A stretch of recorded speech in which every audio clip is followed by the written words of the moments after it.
और अब चलते हैं बंगाल की तरफ। बंगाल के नंबर आपके स्क्रीन पर आ रहे हैं और बंगाल में 42 सीटों में से एनडीए गठबंधन 20 से 24, तृणमूल कांग्रेस 17 से 21।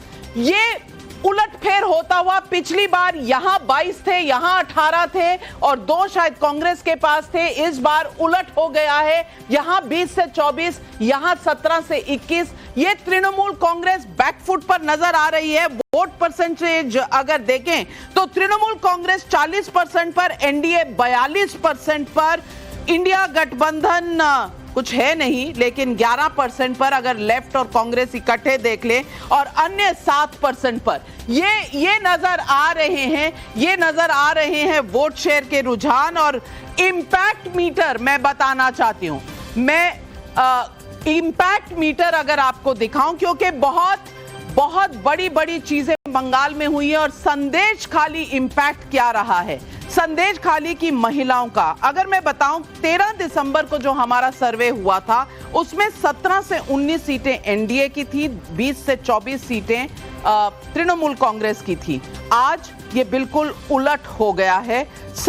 20 से 24 सीटें एनडीए के पास, इंडिया गठबंधन 0 से 2 और तृणमूल कांग्रेस 17 से 21 के बीच में नजर आ रहा है। और यह है इंपैक्ट संदेश खाली का।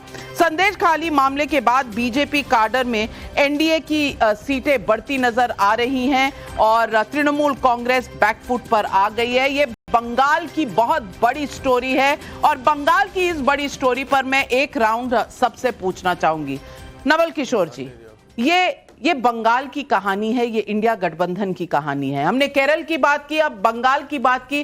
कोई एक साथ नहीं है, कहीं इंडिया गठबंधन नहीं है। और उसके बाद जो लोकतंत्र की बात की जाती है, जो संविधान की धज्जियां उड़ने की बात की जाती है, संविधान क्या शर्मसार नहीं हुआ बंगाल में? आज ये उसी का इंपैक्ट नजर आ रहा है जो सीटों की प्रोजेक्शन आ रही। नहीं, देखिए इसकी झलक तो राज्यवार देख सकते हैं। और महाराष्ट्र में जब 2 पार्टियों को तोड़ दिया गया और जब सरकार बनी तो लोगों ने ये भी देखा कि गुजरात होते हुए असम कैसे एक पार्टी के एक टुकड़ा पहुंच जाता है।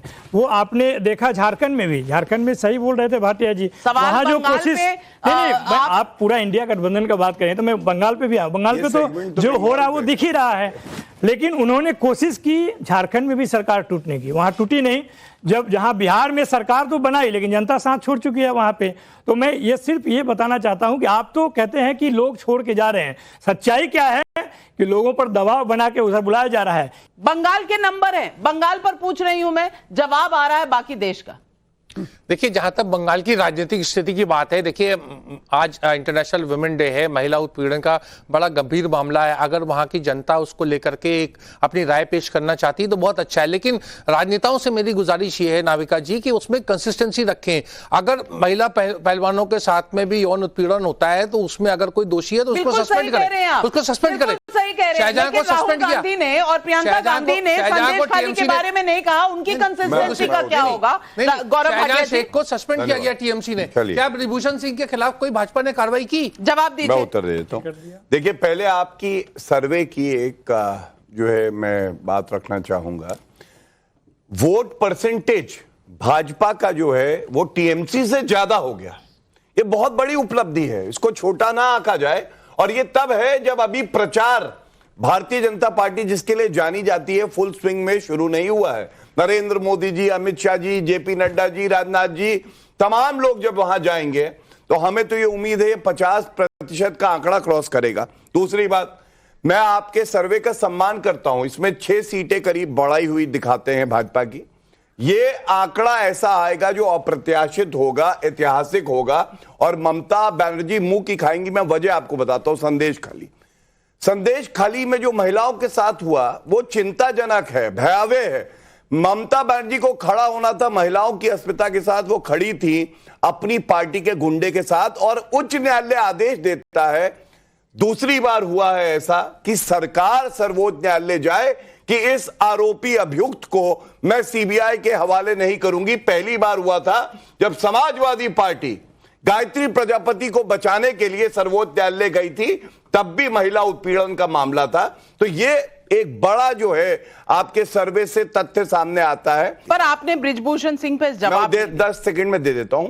ब्रिजभूषण सिंह जी का जो पूरा मामला है आप देख लीजिएगा, कानून की प्रक्रिया चल रही है। एक केस ऐसा भी है जहां मामला बंद हुआ, एक में चार्जशीट भी फाइल हुई। भारतीय जनता पार्टी का कोई एक नेता नहीं आया, राजकुमार भाटी एक नेता नहीं आया जिसने बचाव किया। और मैं प्रवक्ता हूं राष्ट्रीय, और मैं यहां से कहता हूं महिला अस्मिता सबसे ऊपर है। कोई व्यक्ति अगर गलत करेगा, कानून अपना काम करेगा। राजकुमार भाटी जी, गायत्री प्रजापति से लेकर संदेश खाली तक, शेख शाहजहां तक कुछ भी नहीं बदला महिलाओं के लिए? आपने सैंपल कितना बताया था इसका सर्वे का? 3,27,000 कुछ। 3,27,000। देखिए, मैं ये कहना चाहता हूं कि आपने कहा था कि कोई कमी हो तो आप जो पीयूष जी को पकड़ना अगर सर्वे में। महाराष्ट्र में ना तो इंडिया गठबंधन ने अभी सीट बंटवारा किया है, ना एनडीए ने सीट बंटवारा किया है। आपने पार्टी वाइज सीट बता दी, तो क्या इस पर विश्वास किया जा सकता है? मैं आपकी संस्था पर कोई सवाल नहीं उठा रहा, लेकिन लोगों को जो आपका शो देख रहे होंगे उन्हें लगेगा नहीं कि ये तो फर्जीवाड़ा है। नहीं। अभी ये पता नहीं हमें कौन सी पार्टी कितनी सीट लड़ेगी, लेकिन आप ये दे रहे हैं कि ये पार्टी इतनी सीट। मैं आगे बढ़ता हूँ। दूसरा, आपने कहा कि आपने जो स्लोगन दिया अपने शो में शुरू में ही, अब की बार 400 मैंने नहीं दिया।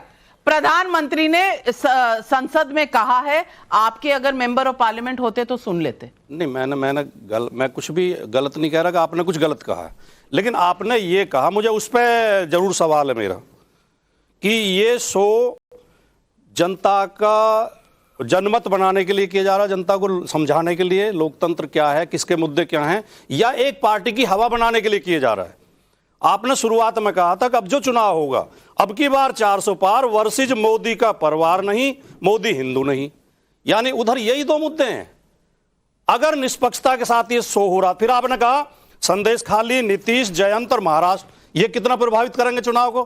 तो आपको यह भी पूछना चाहिए था कि सुप्रीम कोर्ट ने इलेक्टोरल बॉन्ड पे जो टिप्पणी की और चंडीगढ़ चुनाव पे जो सुप्रीम कोर्ट ने टिप्पणी की कि लोकतंत्र की हत्या की जा रही है, और किसान के सिर में जो गोली मारी गई, और किसानों पे जो लाठियां चल रही हैं, और यूपी में जो रोज पर्चा लीक हो रहे हैं, लेकिन चुनाव अभी 1-1.5 महीने बाद होंगे, और उसमें 140 करोड़ लोग चुनाव करेंगे। ये 3 लाख लोग चुनाव नहीं करेंगे। नहीं, 140 तो नहीं करेंगे, क्योंकि कुछ बच्चे भी होंगे, कुछ करोड़ लोगों के प्रतिनिधि करेंगे। लेकिन अगर आपका पूरा आर्ग्यूमेंट इसी पर है कि 3,27,000 पे, तो मुझे कुछ नहीं कहना, क्योंकि सर्वे तो फिर नहीं सुनिए हर्षवर्धन जी, हर नेता, हर पॉलिटिकल पार्टी हर सीट का सर्वे करा रही है, और ये सारे सर्वे के बारे में वो अनौपचारिक तरीके से ऑफ कैमरा हमें बताते हैं कि इस सर्वे में ये निकला।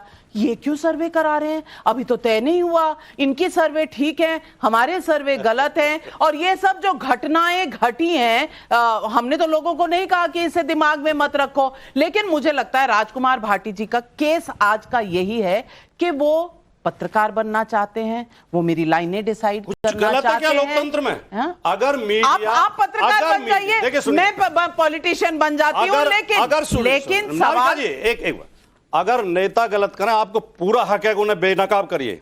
अगर कोर्ट के जज गलत फैसला दें, चुनाव आयोग गलत करे, लोकतंत्र तो तभी जिंदा रहेगा। और अगर मीडिया भेदभाव करे तो हमें हक है। संदेश खाली में लोकतंत्र जिंदा है या नहीं? एक शब्द निकला आपका संदेश खाली, खूब निकला। कब निकला? पहले दिन तो बंगाल की मुख्यमंत्री ममता बनर्जी ने बयान दिया, पहले ही दिन। गलत सुनिए, मुझसे पहले सब बोले, बीच में कोई नहीं चिल्लाया था। ये धैर्य क्यों खो रहे हैं? ममता बनर्जी ने कहा घटना गंभीर है, दोषियों को बख्शा नहीं जाएगा। ठीक है, नंबर 1 बात। दूसरी बात, वो गिरफ्तार हो चुके हैं और सस्पेंड किया, पार्टी से निकाल दिया। संदेश खाली पर देश में शायद ऐसा घटिया निकृष्ट उदाहरण नहीं पेश हुआ कि सारे राजनीतिक दलों के मुंह में दही जम गई। एक महिला मुख्यमंत्री होकर विधानसभा में कहती है कि जो मुंह पर कपड़े बांधकर बोल रहे हैं उनके खिलाफ हम कार्रवाई करेंगे। पीड़ित का चेहरा तो हम पत्रकारिता में सबसे पहले टीवी पर भी ब्लर कर देते हैं अगर कोई ऐसी घटना